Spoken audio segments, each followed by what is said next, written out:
Liam had always heard strange stories about Old Hollow Street, but he never believed them, until the night he took a shortcut home. The air felt colder as he walked past the crumbling houses, their windows dark and broken. The street lamps flickered, and a light fog rolled across the ground.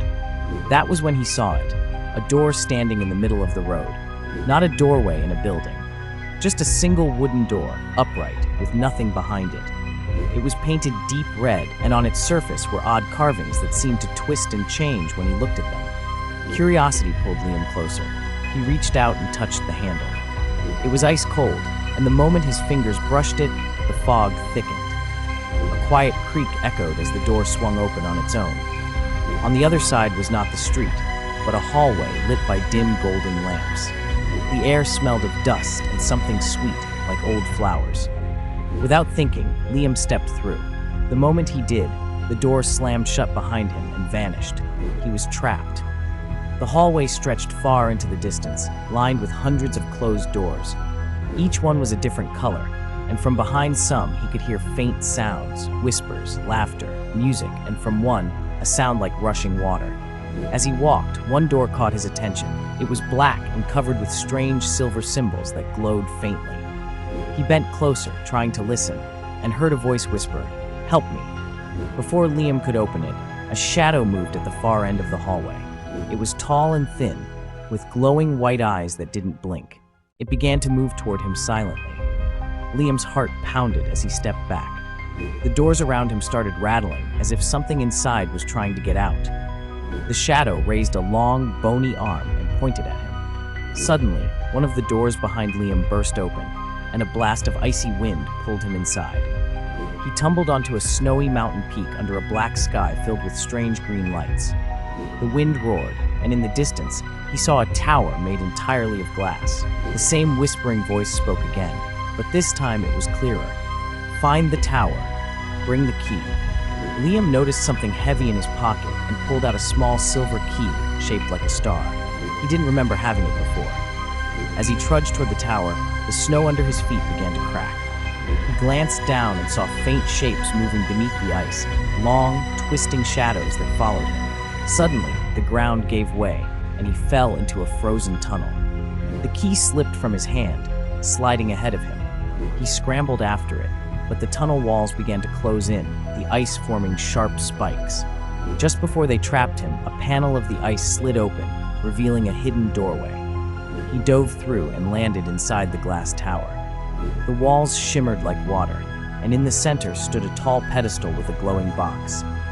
The key in his hand began to hum. He placed it into the box, and the room exploded with light. For a moment, he saw glimpses of strange worlds, jungles of silver trees, cities floating in the clouds, deep oceans lit by creatures bigger than ships. Then the light faded, and he was back on Old Hollow Street. The red door was gone. In his pocket, the key was still warm, and a tiny voice whispered, "One key found, 6 remain." Liam looked around the empty street, realizing his adventure and the danger had only just begun. Liam stood frozen on Old Hollow Street, the silver key warm in his pocket.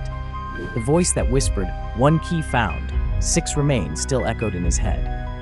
He thought he had returned home, but something was wrong. The street lamps above him weren't the same dull yellow. They were bright blue and shaped like spirals. The buildings on either side looked familiar, but their walls shimmered slightly, as if they were only images projected into the air. Then Liam saw it, a tall tower in the distance, one that had never been there before. It pulsed with a soft white light, and at the top, a faint beam shot into the night sky. The voice returned, clearer now. "The next key is in the tower, but they will try to stop you." Before Liam could ask who they were, the ground trembled. A crack split the street, and from it rose 3 strange machines. They were tall, spider-like robots with long metal legs and glowing red sensors where their faces should be. Each one made a sharp clicking noise as it turned toward him. The nearest robot's voice was metallic and cold. "Unauthorized key bearer detected. Retrieve target."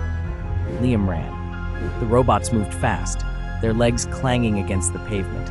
The key in his pocket began to hum again, and suddenly the blue street lamps flickered, sending thin beams of light to the ground. Where the beams touched, panels in the street slid open, revealing glowing tunnels beneath. Without thinking, Liam jumped into one of them, just as the nearest robot's legs slammed down where he had been standing.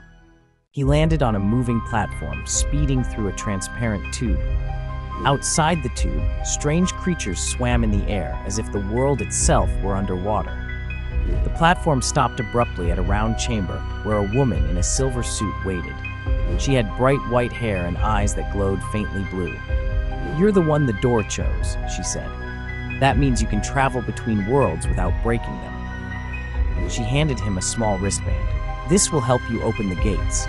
But the robots you saw, they're collectors. They want the keys so they can merge the worlds into one. If they succeed, time will collapse." Before Liam could ask questions, the tunnel walls behind him shattered, and two of the collectors climbed inside. The woman pressed a button on her wrist, and a shield of bright light formed around them. "Go!" she shouted, tossing Liam a small sphere. "Throw it at the tower when you get there." Liam sprinted into another corridor, the key guiding him like a compass. The corridor ended in a massive chamber filled with floating cubes, each glowing with different symbols. The cubes shifted constantly, creating new pathways every second. Liam jumped from one to another, the key pulling him forward. Halfway through, a cube under him flipped and he barely caught the edge. One of the collectors leapt after him, its sharp legs piercing the cube's surface. Liam swung himself up and ran, finally reaching a cube with a glowing portal on its surface. He dove through and landed inside the tower. The walls here weren't solid at all. They were streams of flowing light. In the center stood a tall pedestal holding another key, this one gold, shaped like a crescent moon. Liam reached for it, but a collector burst through the wall, scattering light everywhere. With no time to think, Liam grabbed the gold key and the sphere the woman had given him. The collector lunged, but he hurled the sphere at the tower's core. It exploded in a shockwave of white light that threw both of them backward. The last thing Liam saw before the world went dark was the gold key glowing brightly in his hand. When he opened his eyes, he was back on Old Hollow Street again, but this time, the sky above was filled with 3 moons. The voice returned, more urgent than ever. 2 keys found, 5 remain. They know where you are.